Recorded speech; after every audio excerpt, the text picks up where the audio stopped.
I invite Dr. Partha Biswas to make his presentation there. He's going to talk to us today on how to do a phaco in post-refractive surgery patients.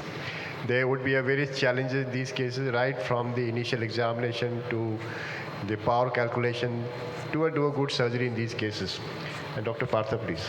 Thank you very much, sir. And it's a pleasure to be in your session every year.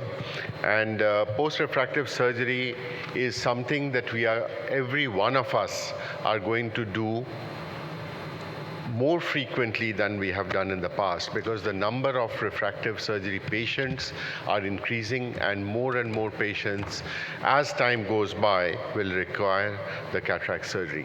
So what is the challenge? And it's very unique to the cataract surgeon, because a patient's expectation is sky high.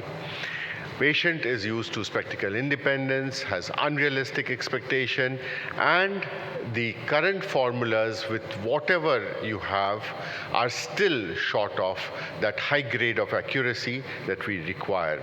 So the traditional formulas lose these accuracies in these patients, because a post-myopic refractive surgery, a patient ends up in a post-operative hyperopia, and similarly a post-hyperopic refractive surgery patient can have a post-operative myopia. So what are the sources of these errors?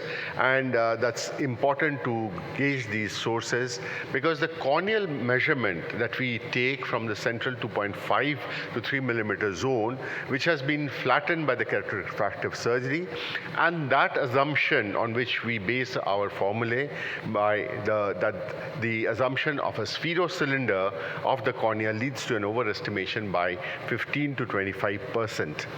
And the relationship between the anterior and the posterior cornea is altered, and that assumption of a refractive index of 1.3375 becomes fallacious. So these are the errors, and though the newer generation formulas do utilize the relationship between the keratometry readings, the ACD, to estimate the ELP, even after a myopic KRS, these formulas can predict false shallow ACD, and that might lead to an error.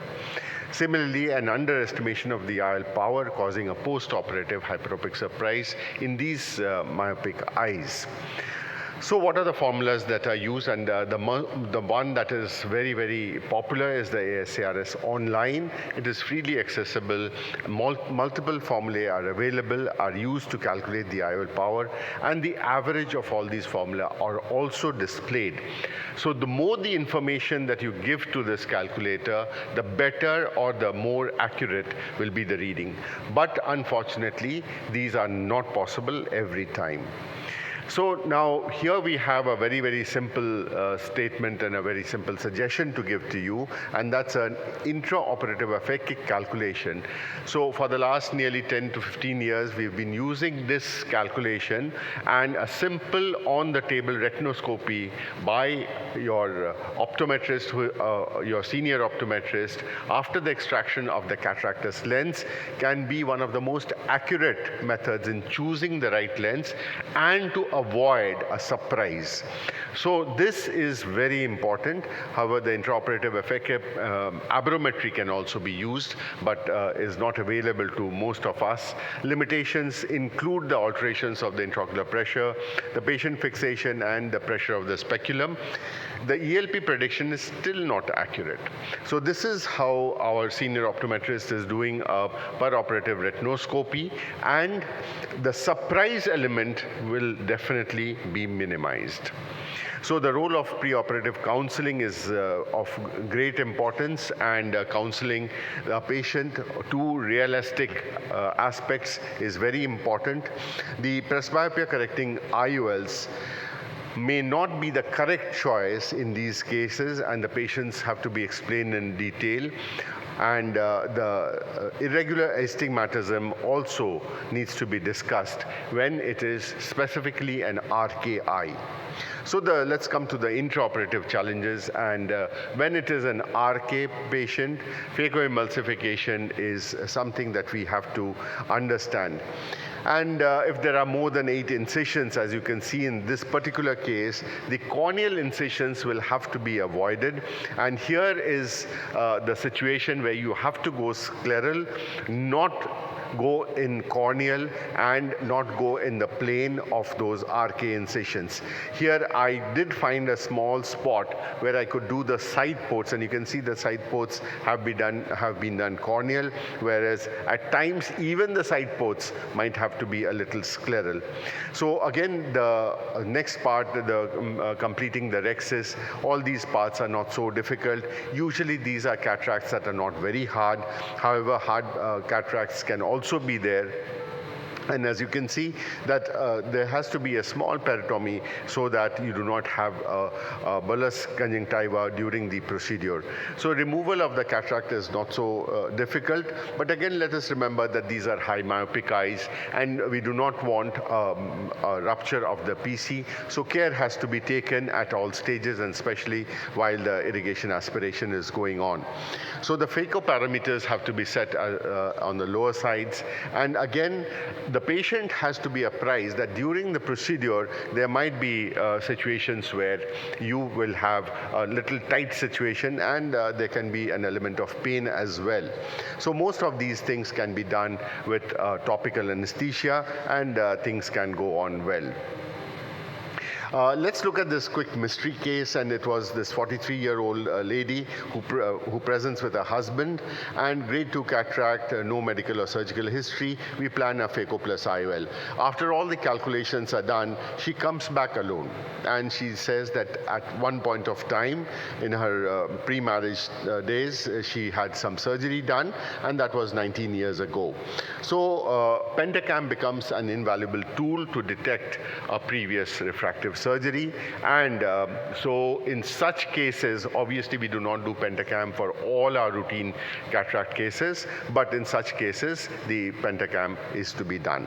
So we went on to the ASARS online calculator, and this is what we got from it. So we had our average IOL power calculation of 12.17.